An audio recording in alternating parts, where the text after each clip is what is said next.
Welcome to this portrait tutorial with acrylic paint. Today I'm going to demonstrate my process for painting portraits and guide you through it. Before I started painting, I just made a simple sketch just to map things out for myself, and I mixed my colors. If you need help mixing your colors for your painting, my last video was a skin tone mixing tutorial, so you can watch that first and then paint your portrait. Okay, let's get into it. With portraits, I always like to start with the features such as the eyes, nose, and mouth because it helps establish the main characteristics of the face and establish the darkest and lightest values. So I'm starting with the eye, and for the eye you want to work in layers starting from the back and working up to the front, and preferably work with a smaller brush so you can add in details. So for the white of the eye, you want to have a darker and a lighter gray. The darker gray should be around the edges of the eye and blend it with the lighter gray towards the middle of the eye. Then whatever color the eyeball is, apply that first and then apply black for the pupil on top of that.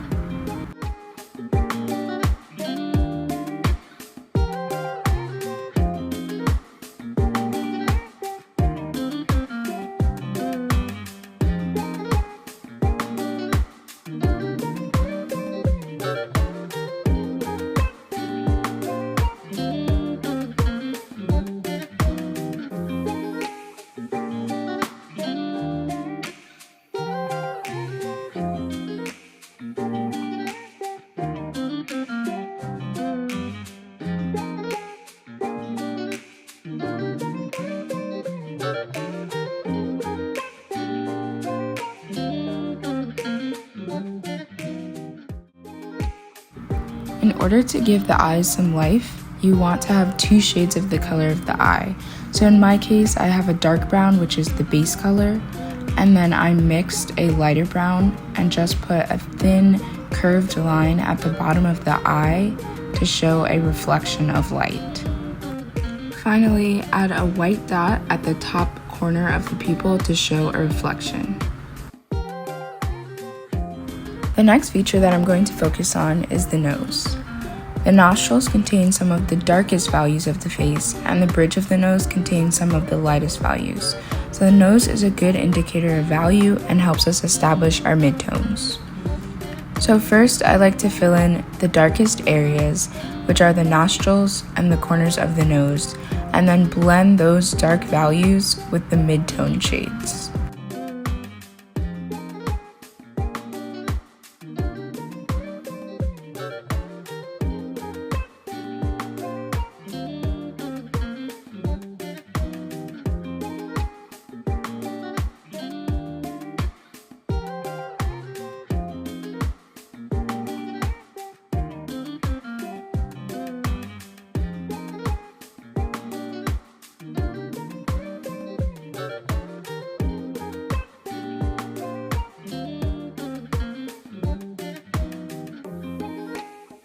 We can build up value by working from darkest to lightest.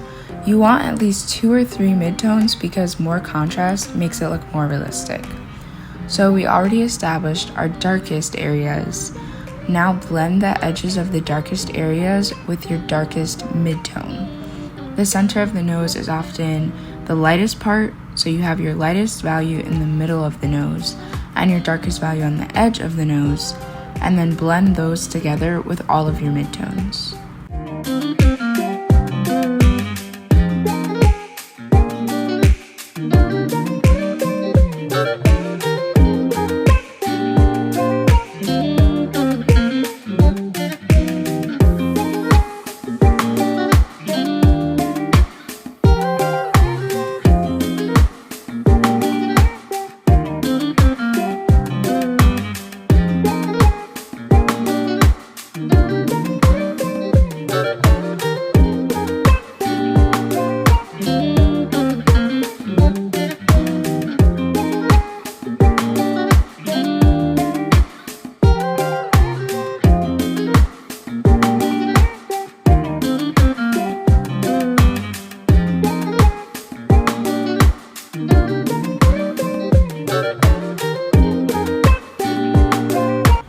For the section around the eye, we're going to use the same method.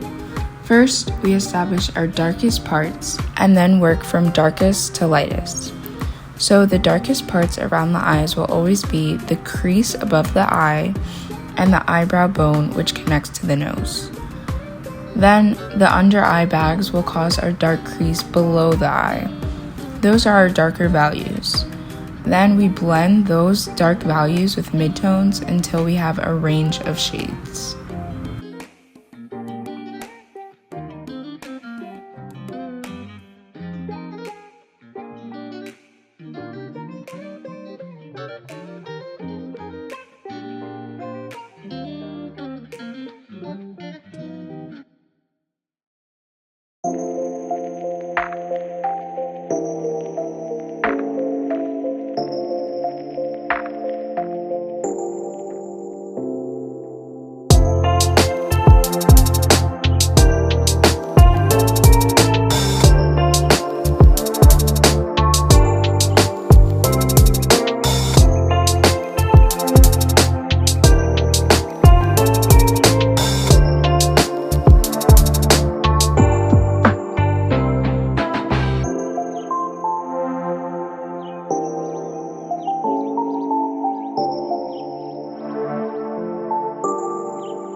Finally, we can add in our highlights, which will usually be the corner of the eye between the eye and the nose, the center of the under eye bag, and the center between the top of the eye and the crease above the eye. So fill in those values and blend with a dry brush until the skin looks smooth.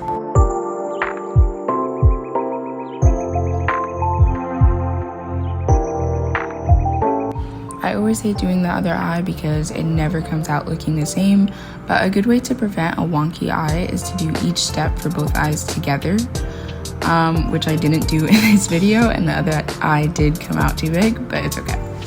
For the other eye, follow the same process we just did by marking your darkest areas and creases, blending those with your midtones, and then building up lighter values until you can add highlights with your lightest value.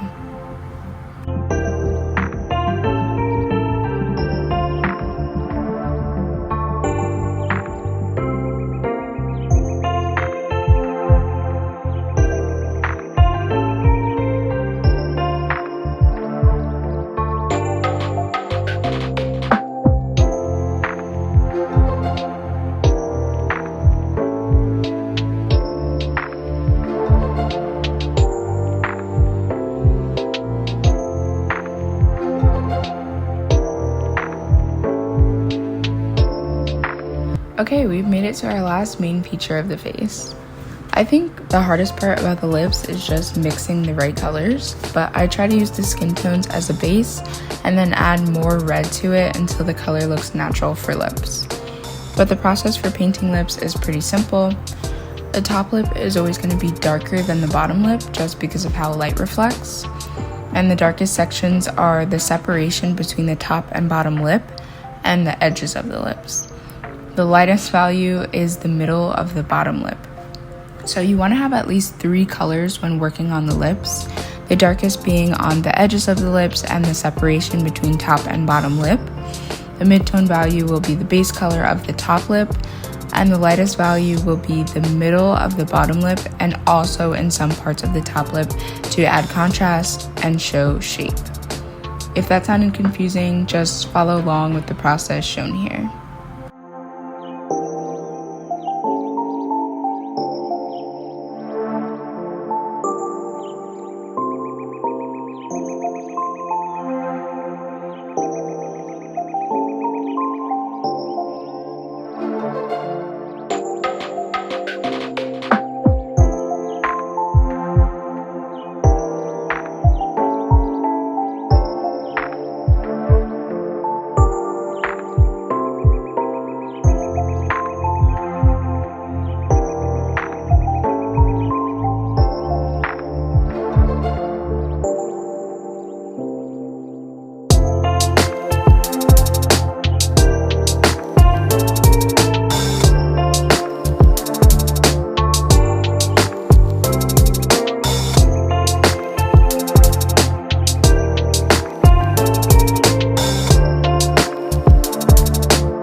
Okay, so now that we've finished all of our main features, the rest of the portrait is really just looking at where your darkest and lightest values are and blending everything together. So the section in between the mouth and nose has an indented part in the middle, which causes a lighter value surrounded by two darker values on either side. I would just caution against going too dark in this section because it can give the illusion of a mustache, but nothing that can't be fixed, so just go for it.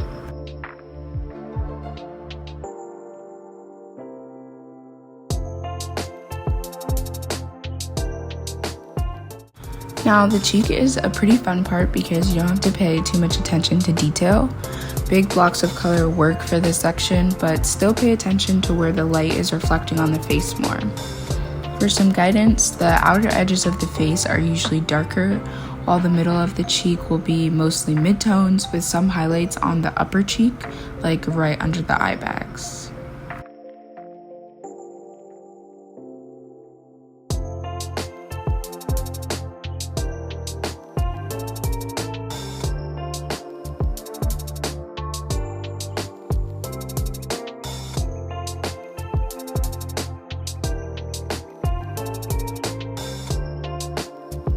And something else to be mindful of while doing the rest of the portrait is that since we started with the features, we want to make sure we blend the rest of the face with those features so that the face is cohesive.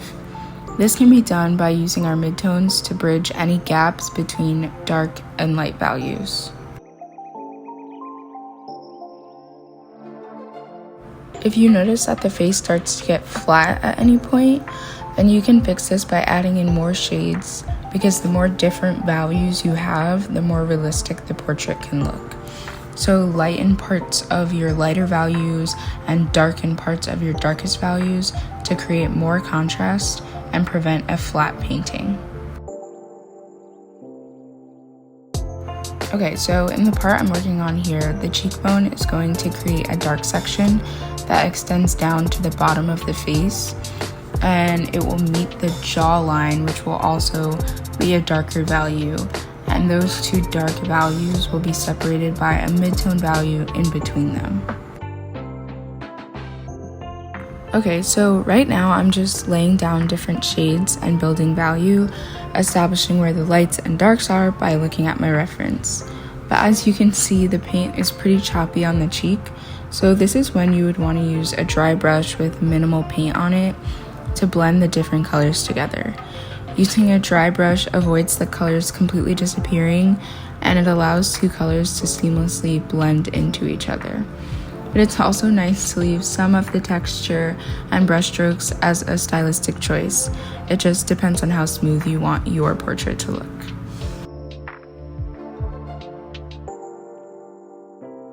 For the chin, the center of the chin will be the lightest part. So first you want to lay down your dark values on the corners of the chin and then blend those with the midtones. Then after that, you'll add the lightest value on top of the center of the midtone and blend that together until it has some texture.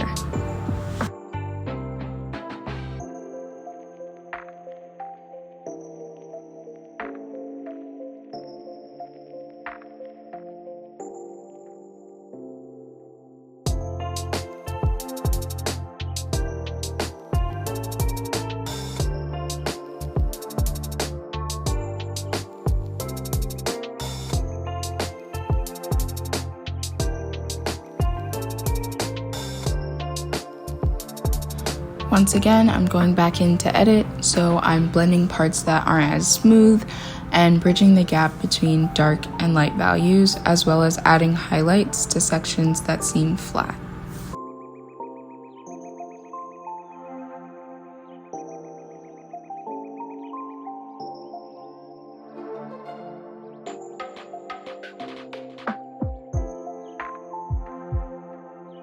Now it's time to move on to the other cheek, so just follow the same process you just did and build up your values until it is nicely blended and doesn't look flat.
Okay, we're almost there. We can see the end in sight.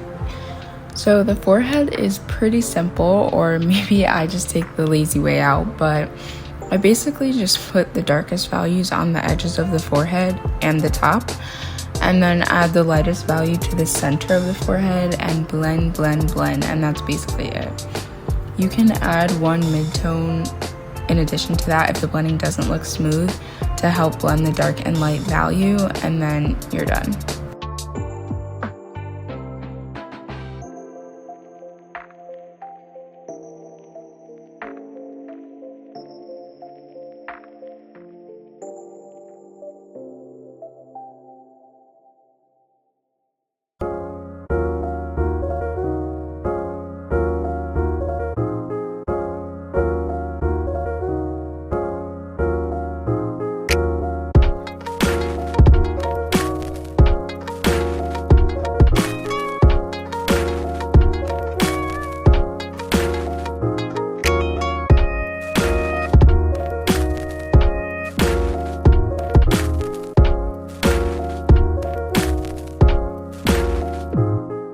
So the next step is the neck, which is really just blending lights and darks, and it's kind of just a free-for-all for me, but a general rule is the separation between the head and the neck will be the darkest value, and the sides of the neck will also be pretty dark compared to the middle.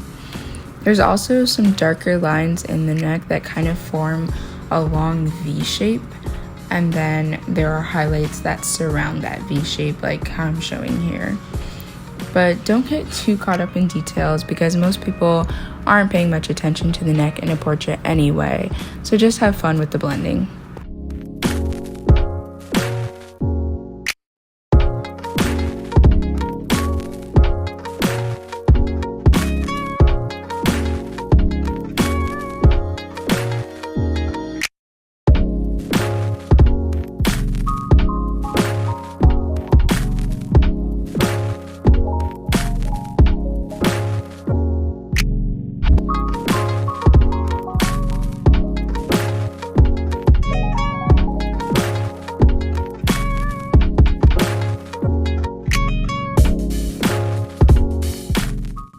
I never really learned how to do ears, so just ignore those blobs of color. But anyway, for the eyebrows, you could do more solid blocks of color for the middle portion where the hair is thicker, but the beginning of the eyebrow is going to have some looser strands of hair, so just loosely draw lines with a thin brush. And the hair at the ends of the eyebrow usually changes direction at some point, so you can add that in for extra detail.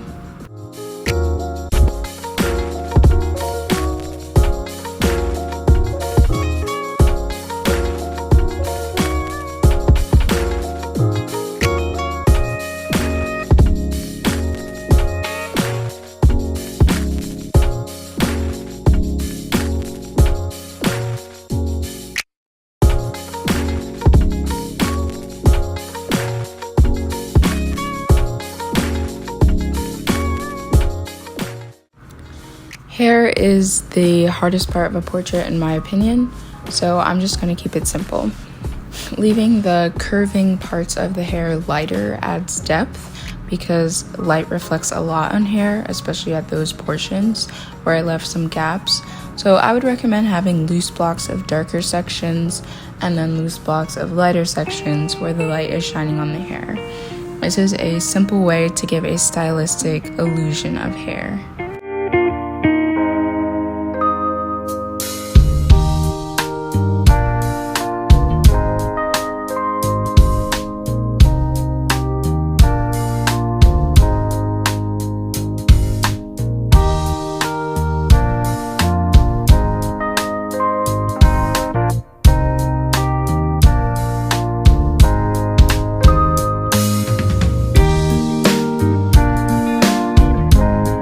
This is my finished portrait, and thank you so much for watching. I really hope you found this tutorial helpful.